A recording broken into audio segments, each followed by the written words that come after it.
네, 오동훈 공수처장님, 네,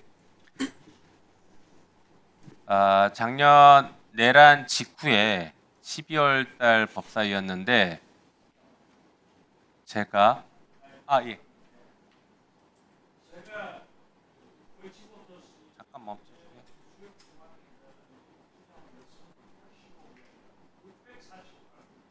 네, 정정해 드리십시오. 네, 아닙니다. 하십시오. 네, 계속 진행하겠습니다.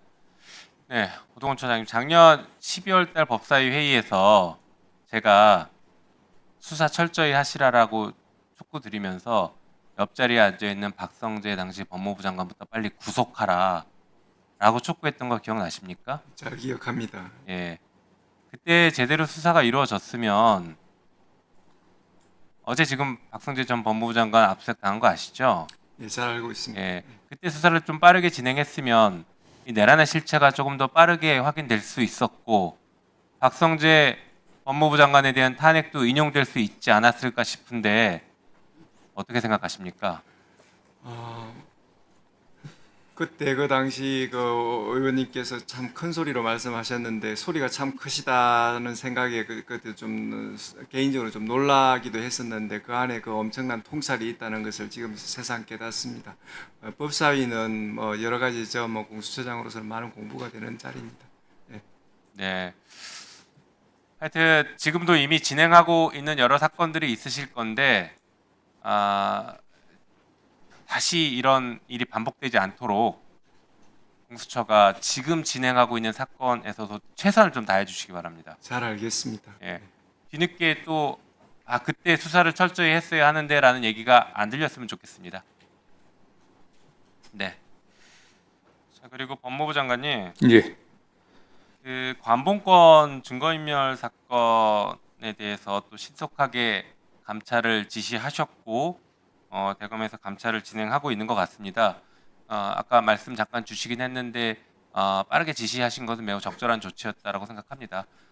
다만 법무부에서 직접 감찰하는 것에 대한 아쉬움이 좀 있긴 있었는데 말씀하신 것처럼 아직 감찰관이 임명되지 않았다라는 한계에 저도 인정은 합니다. 그렇더라도 이 사건의 본질 자체가 검사가 관여하지 않고서는 이루어질 수 없는 사건이라고 보고 있습니다. 그런데 그 감찰을 여전히 다시 검사들에게 맡긴다라는 것은 지난 수십 년 동안, 70년 동안 우리가 검찰이 제 식구 감싸기 하고 제대로 자정 기능을 작동하지 않고 있다라고 지적했던 것이 반복될 수 있기 때문에 감찰을 지금 검찰이 어쩔 수 없이 감찰부장이 대검에서 하고 있다 하지만 법무부에서 다시 감찰을 한다라는 각오를 가지고 철저하게 감찰을 해주시기 바랍니다. 네, 그렇게 하도록 하겠습니다. 네. 그리고 또 하나 말씀드릴 게 지금 대검에서 감찰에서 수사로 전환해서 수사도 하겠다라고 하고 있습니다. 네, 이미 수사 전환했습니다. 네. 그런데 이 사건은 검찰의 수사권이 없습니다. 잘 아시는 것처럼 지금 검찰청법에 따르면 검찰 수사는 부패 그리고 경제 범죄에 대해서만 수사를 할 수 있도록 하고 있고 지난 정부에서 검찰권을 과잉 생산하기 위해서 대통령령으로 무한정 늘려놨던 것을 지금 법무부 장관님께서 원위치시키는 작업들을 하고 계십니다. 예, 또 매우 적절한 조치라고 생각되는데 자 그런 관점에서 보면 일맥상통하게 검찰의 수사권이 없다라고 해석하는 게 맞을 것 같습니다. 네, 그래서 제 생각에는 검찰의 수사권이 없다라고 하면 결국에는 국가수사본부가 수사를 하는 게 원칙적으로 맞는데 그 동안의 관행을 보면 국가수사본부 경찰이 검찰에게 검찰을 수사하기 위해 영장 청구하면 다 기각시켰습니다. 그런 일이 반복될 것 같고 공수처가 수사 대상이 될 것 같다라고 볼 수 있지만 지금 이 건은 수사관만 돼 있기 때문에 공수처도 수사 대상이 아닌 것 같습니다. 결론적으로는 김건희 특검법 2조 제14호에 따라서 수사기관의 증거인멸 행위를 수사할 수 있습니다. 김건희 특검이. 그래서 이것은 김건희 특검에서 수사를 하는 게 맞을 것 같고 오늘 올라온 특검법에도 이 관본권 증거인멸 사항을 명시적으로 수사 대상으로 아예 집어넣은 개정안이 올라와 있습니다.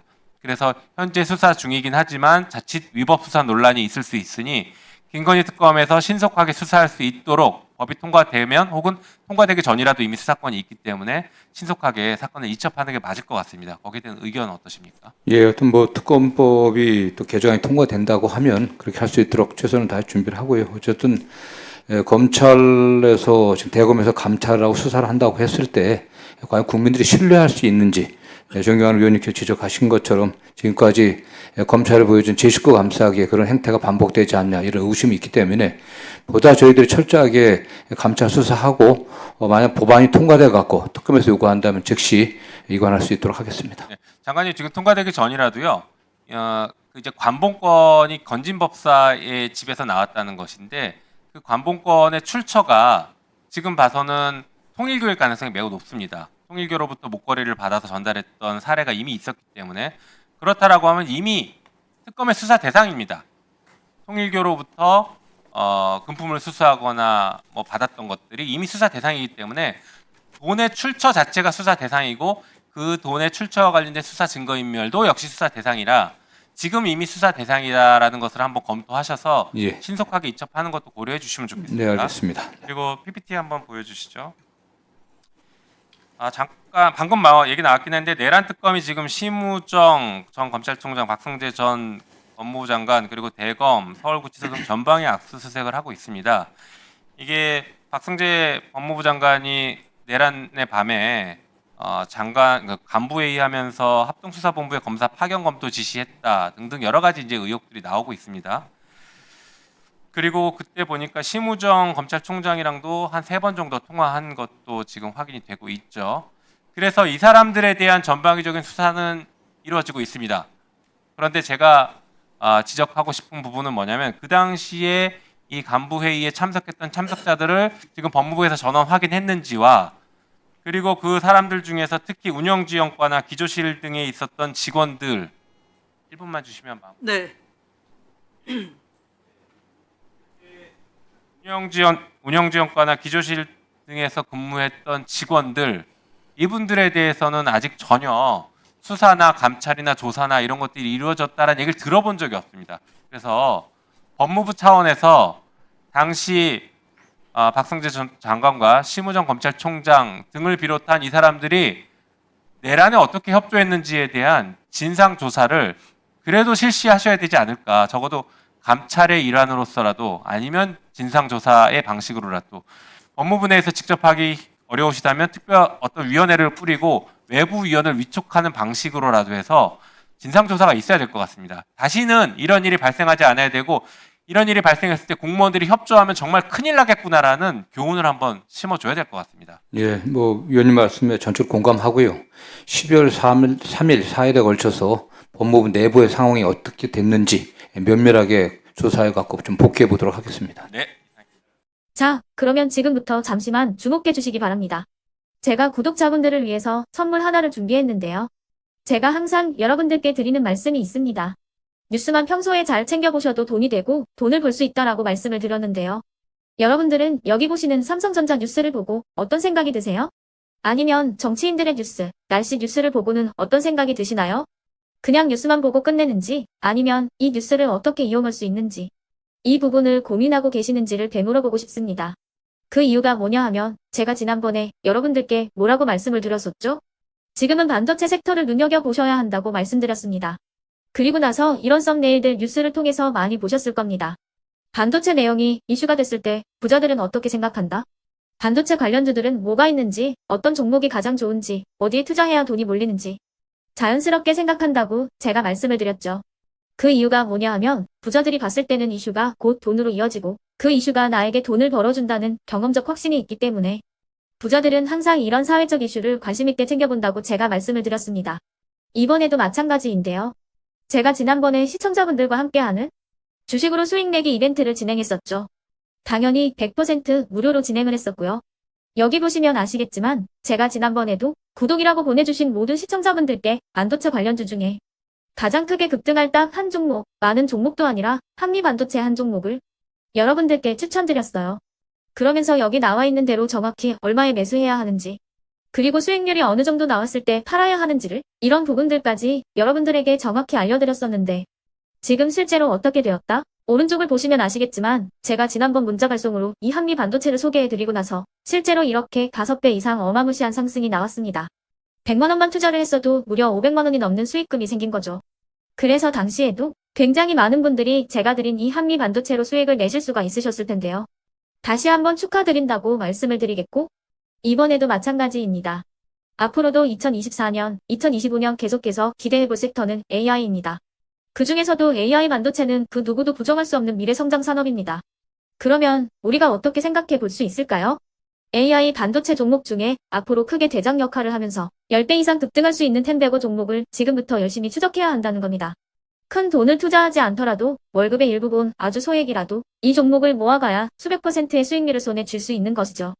지금 여러분이 보고 계시는 이 유튜브 또한 AI 반도체와 아주 밀접한 연관이 있고 반도체야말로 대한민국의 핵심 산업으로 앞으로 더더욱 시장은 성장할 수밖에 없습니다. 그렇기 때문에 제가 이번에도 뭘 보내드리고 있냐면 지난번과 똑같이 구독이라는 문자를 보내주시면 제가 AI 반도체 관련주 중에 앞으로 대장주 역할을 하면서 주가가 가장 크게 급등할 한 종목을 여러분들께 문자 발송으로 종목명과 사고 파는 시점을 모두 알려드릴 건데요. 그 문자를 받고 여러분들이 주식으로 돈 버는 연습을 한번 해보셨으면 좋겠고요. 혹시라도 나는 주식을 하지 않는다 하시는 분들은 주변에 주식하시는 지인분들에게 말씀을 해주셔도 되고요. 아니면 연세가 있으셔서 투자가 어렵다 하시는 분들은 이 종목을 자녀분들에게 한번 사봐라. 이걸로 한번 수익을 내봐라. 이렇게 조언을 해주실 수도 있는 거겠죠. 그래서 지금 이 영상을 보시는 시청자분들 중에 나도 이번 종목이 좀 궁금하다 하시는 분들은요. 누구나 상관없이 그리고 어느 시간대나 상관없이 부담 없이 010-2514-5930번으로 구독이라는 문자 보내주시면 제가 이번에도 똑같이 무료 추천 급등주 문자를 보내드리겠습니다. 이해되시겠죠? 제 번호 010-2514-5930번으로 구독이라는 문자 보내주시면 여러분들이 직접 이슈를 통해서 돈 버는 연습을 해보실 수가 있는 거고 제가 돈을 받는 것도 아니고 투자를 대신해 드리는 것도 아니기 때문에 부담 없이 신청해 주시면 되는 겁니다. 그리고 수익이 나면 저는 다른 것은 하나도 바라지 않습니다. 제 채널에 구독, 좋아요 한 번씩만 눌러주시라 이렇게 다시 한번 말씀을 드리겠습니다.